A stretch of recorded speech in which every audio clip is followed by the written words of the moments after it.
بسم اللہ الرحمن الرحیم۔ مرتے وقت انسان سب بھول جاتا ہے، لیکن ایسی دو ہستیاں جسے انسان مرتے وقت ہرگز نہیں بھولتا۔ جاننے کے لیے ویڈیو کو مکمل ضرور دیکھیے گا۔ عام طور پر یہ تصور کیا جاتا ہے کہ زندگی کے آخری لمحات میں ایک جنگ سی چل رہی ہوتی ہے۔ انتقال کرنے والے شخص کا چہرہ دیکھ کر یوں لگتا ہے جیسے وہ سو رہا ہو۔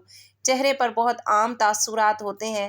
ایسا لگتا ہے کہ موت کا عمل آخری سانس لینے سے ایک ہفتہ قبل شروع ہو جاتا ہے، اور اس دوران صحت متاثر ہونے لگتی ہے، جسم کمزور پڑنے لگتا ہے، چلنے میں دشواری پیش آنے لگتی ہے اور غنودگی طاری رہتی ہے۔ آخری لمحات میں کھانا پینا مشکل ہونے لگتا ہے، اور کسی شخص میں طاقت نہیں کہ خدا کے حکم کے بغیر مر جائے۔ اس نے موت کا وقت مقرر کر کے لکھ رکھا ہے، اور جو شخص دنیا میں اپنے اعمال کا بدلہ چاہے اس کو ہم یہیں بدلہ دے دیں گے، اور جو آخرت میں طالب ثواب ہو اس کو وہاں اجر عطا کریں گے، اور ہم شکر گزاروں کو عنقریب بہت اچھا صلہ دیں گے۔ ناظرین، مرتے وقت انسان کے دل و دماغ سے ہر چیز نکل جاتی ہے۔ وہ سب کچھ بھول جاتا ہے، اپنا مال و دولت، محل، عزیز و اقارب، رشتہ دار، سب کچھ بھول جاتا ہے۔ مگر مرتے وقت انسان دو لوگوں کو بہت زیادہ یاد کرتا ہے۔ دو لوگ ہرگز نہیں بھولتا، ان کو سامنے بٹھا کے چیخنے کی کوشش کرتا ہے اور ان کے غم میں رونے کی کوشش کرتا ہے، مگر وہ رو نہیں پاتا۔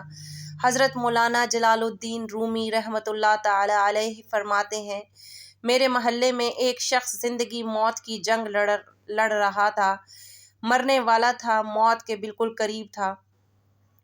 لوگ میرے پاس آئے، بولے حضرت ہمارا ایک شخص مرنے والا ہے، آپ آئیں، انہیں کلمہ پڑھنے کی تلقین کریں، قرآن پڑھنے کی تلقین کریں۔ حضرت مولانا جلال الدین رومی رحمۃ اللہ تعالی علیہ فرماتے ہیں، میں اس مرنے والے کے پاس پہنچ گیا، اس کے قریب بیٹھ گیا۔ آس پاس میں اس کے دوست، رشتہ دار، عزیز و اقارب بیٹھے ہوئے ہیں۔ اب اس مرنے والے کی آنکھیں چھت پہ لگی ہوئی ہیں، کچھ سوچ رہا ہے۔ اللہ نے اسے بولنے کی توفیق دی۔ وہ رو کر کہنے لگا، میرے بچے کہاں ہیں؟ اس کو نہ کمایا ہوا مال یاد آیا، نہ دولت یاد آئی، نہ عزیز و اقارب یاد آئے، یہاں تک کہ اسے ماں باپ بھی یاد نہیں آئے۔ بس وہ کہتا ہے میرے بچے کہاں ہیں؟ بچے دوڑ کر آئے، ساتھ میں بیٹھ گئے۔ پھر کہتا ہے میری بیوی کہاں ہے؟ بیوی دوڑ کر آئی اور ساتھ میں بیٹھ گئی۔ اب کہتا ہے تمہیں دیکھ کے میرا دل رو رہا ہے۔ میں سوچ رہا ہوں کہ میرے مر جانے کے بعد میرے بچوں کا کیا بنے گا۔ انسان جب مرتے وقت بچوں کو دیکھتا ہے تو اللہ تعالیٰ جب اسے دیکھنے کی توفیق دیتا ہے، ہمت دیتا ہے، جب آخری بار بچوں کو دیکھتا ہے تو وہ یہ بھول جاتا ہے کہ میرے مرنے کے بعد میرا کیا بنے گا۔ یہ سوچتا ہے کہ میرے مرنے کے بعد میری اولاد کا کیا بنے گا، میرے مرنے کے بعد پتہ نہیں میرے ان بچوں کا میری طرح کوئی خیال بھی رکھے گا یا نہیں۔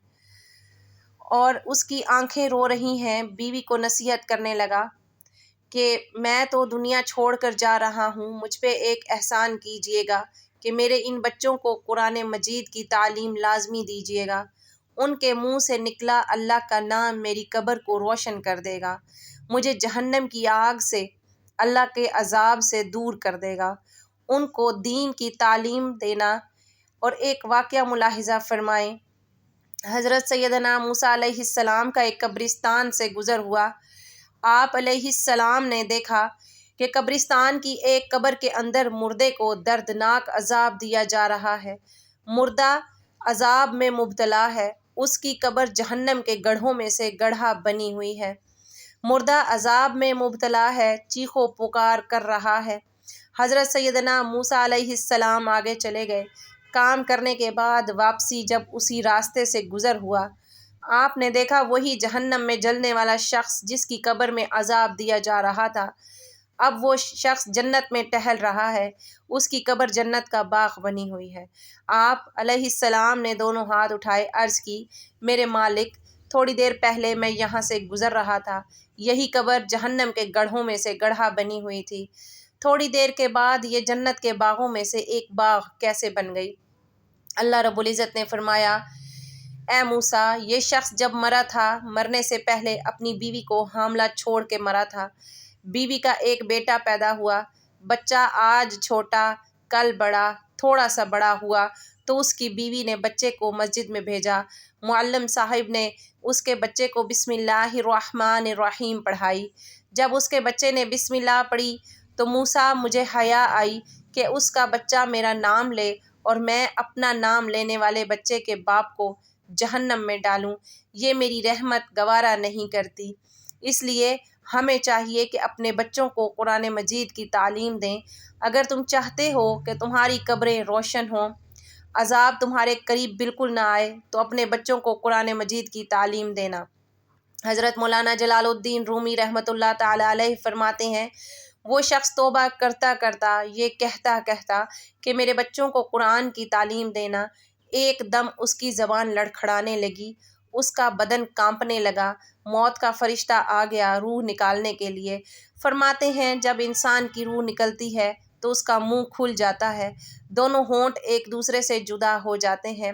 انسان کی روح انسان کے پیروں سے نکلتی ہوئی اوپر کی طرف آتی ہے، جب دل اور پھیپھڑوں تک پہنچتی ہے تو یہ وہ لمحہ ہوتا ہے، یہ وہ وقت ہوتا ہے کہ جب انسان زندگی میں پہلی بار فرشتے اور شیطان کو دیکھتا ہے۔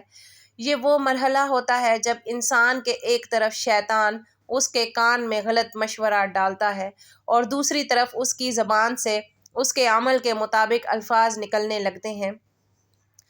اگر انسان نیک ہوتا ہے، نمازی ہوتا ہے، عبادت گزار ہوتا ہے تو پھر اس کا دماغ اس کی زبان کو کلمہ پڑھنے کی تلقین کرتا ہے، درود پڑھنے کی تلقین کرتا ہے، اور اگر انسان نیک نہیں ہوتا تو پھر اس کا جو دماغ ہوتا ہے وہ عجیب سی ہیبت کا شکار ہو جاتا ہے اور انسان شیطان کے مشورے کو قبول کر بیٹھتا ہے۔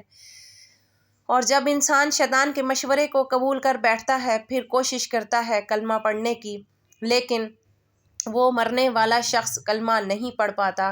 ناظرین، آج ہماری آنکھیں کھلی ہیں، آج ہماری سانسیں چل رہی ہیں۔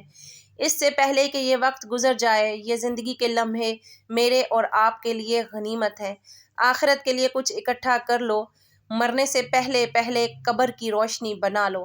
معلوم نہیں پھر فرصت ملے نہ ملے، معلوم نہیں پھر یہ زندگی کے لمحے ملے نہ ملے۔ اللہ پاک ہم سب کو عمل کرنے کی توفیق عطا فرمائے اور ہمارا خاتمہ ایمان پر فرمائے، آمین ثم آمین یا رب العالمین۔ ناظرین، اگر آپ کو آج کی ہماری یہ ویڈیو پسند آئی تو ہمارے اسلامی اور اصلاحی چینل کو سبسکرائب کریں اور لائک اور شیئر کر دیں۔ اللہ ہم سب کا حامی و ناصر ہو۔ جزاک اللہ خیرا کثیرا۔